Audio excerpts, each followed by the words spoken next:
2 number सवाल हम लोग करेंगे, ठीक है। 2 नंबर सवाल भी आप लोग किस तरह से करना है देखिए कि किसी फैक्ट्री में 50 श्रमिक दैनिक मजदूर का निम्न बंटन का विचार कीजिए। मतलब दैनिक मजदूर देके रखा है, दैनिक मजदूर 500 से 520, 520 से 540 ये मजदूर देख रहे थे। इस प्रयुक्त से करते हुए फैक्ट्री का श्रमिक का मध्य क्या निकालना होगा आपको, मध्य। इसी फॉर्मूला से आपको देखना होगा, देखिए पढ़ के सवाल पढ़ के आपको देखना होगा क्या निकालना होगा, मध्य निकालना होगा, माध्यिका निकालना कि बहुलक निकालना होगा। तो हम लोग मध्य पढ़ रहे हैं तो मध्य किस तरह से निकालेंगे आप लोगों को समझाई दिए थे कि चार्ट बना लीजिए और बना दीजिए।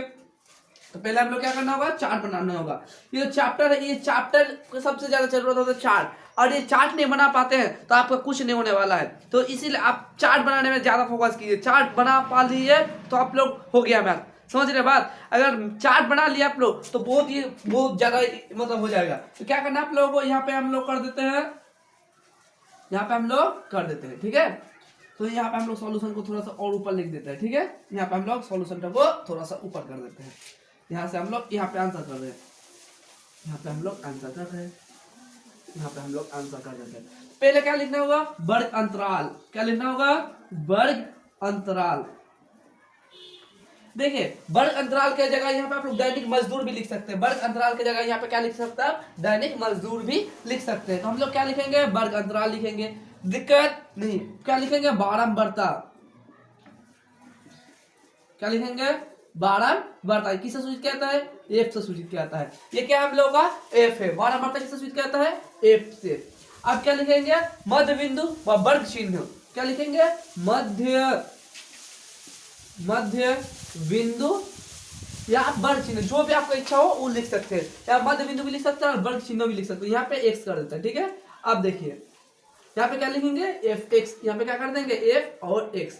यहाँ पे आप लोगों को कोई दिक्कत, यहाँ से आप लोगों को कोई दिक्कत होना ही नहीं चाहिए, ठीक है। और जितना भी मध्य बनाना होगा इसी फॉर्मूला से, मतलब इसी मेथड से आपको बनाना होगा। सबसे इजी मेथड है, आप लोगों का 3-4 मेथड है। अगर आप दूसरा मेथड से बनाना चाहते हैं, दूसरा तरीका से बनाना चाहते हैं, हमको कांटेक्ट कीजिए, हम दूसरा मेथड से भी आपको दे देंगे। लेकिन सबसे हमको आसान लगा ये मेथड, बहुत ही आसान है। देखिए कितना आसान है। वर्ग अंतराल लिख दीजिए, बारंबारता लिख दीजिए, मध्य बिंदु लिख दीजिए और एफ लिख दीजिए। इसी तरह से बनाना होगा। हम लोग 5 तक बनाएंगे, ठीक है। जितना भी मैथ आप लोगों का, हम लोग 3 नंबर थोड़ा सा अलग है, इसलिए 3 नंबर बना के दे देंगे, 4 नंबर बना के दे देंगे, और नहीं बना के देंगे। आप लोग खुद से बनाइएगा, कि इस तरह से बनाना होगा। आप लोग समझ ही रहे हैं। अब देखिए वर्ग अंतराल जो ऊपर वाला भाग है उसको क्या लिखेंगे हम लोग, वर्ग अंतराल में लिख देंगे। तो ऊपर वाला कितना भाग है, 500, तो 500 लिख देते। 500 से 520, 520 बस। यहाँ पे क्या है, 520, 520 से 540। जो भाग है उस भाग को लिख दीजिए। 540 से 560, 540 से 560। जो भाग है उस भाग को लिखते जाइए। 560 से 580, 580 से कितना है, 600 है। 600 तक हम लोग कर दिए। आप लोगों को कोई दिक्कत वाला बात नहीं है। 500 से 500 से 520, 500 से 520, 520 से 540, 520 से 540। बराबर क्या लिखे, श्रमिक की संख्या कितना है, 12 है तो 12 लिख दीजिए। क्या 14 है, 14 लिख दीजिए। 8 है, 8 लिख दीजिए। 6 लिख दीजिए। 10 तो 10 कर दीजिए। अब मध्य बिंदु निकालना क्या है, इन दोनों को जोड़िए। कितना हम लोग 500 है तो 500 प्लस 520, 520 बटा नीचे 2। जब दोनों को जोड़ेगा तो कितना आएगा, 1020 आएगा कि नहीं आएगा, 05 मतलब 510। दोनों का मध्य बिंदु कितना है, 510। दिक्कत है आपको, 520 प्लस इतना है 540, 540 अब बटा 2 है।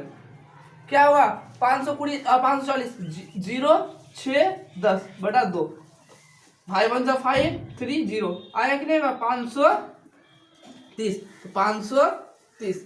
देखिए हम लोग एक बात ध्यान से देखिए, 10 था मतलब मध्य बिंदु, मतलब के दोनों के बीच के बिंदु, मतलब यहाँ पे है और यहाँ पे है, और दोनों का मध्य जो होगा वही ना मध्य बिंदु होगा। तो 520 के बीच में क्या होगा, 510 होगा। तो 520 और 540 के बीच 530 होता है। 540 और 550 के बीच 550 होगा कि नहीं होगा। तब 560 और 580 के बीच 570 होगा कि नहीं होगा। हम लोग मैथ का स्टूडेंट है और मैथ ऐसा करेंगे, हम लोग मैथ इजी से करेंगे।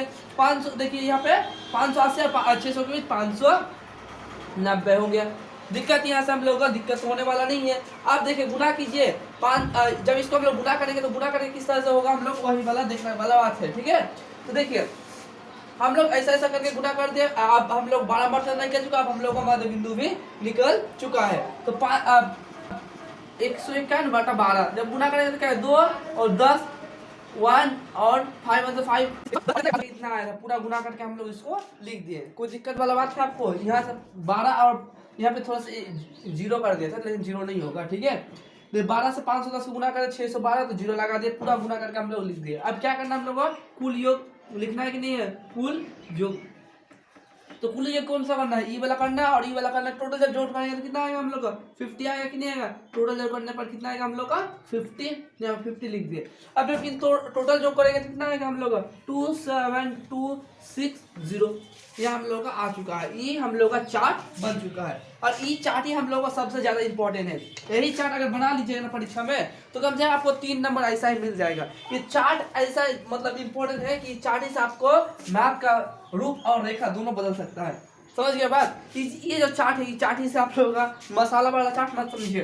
कोई कोई मसाला वाला चार्ट समझने लगता है, ठीक है। मध्य, तो मध्य लिख देते हैं। मध्य किस तरह से निकालना है?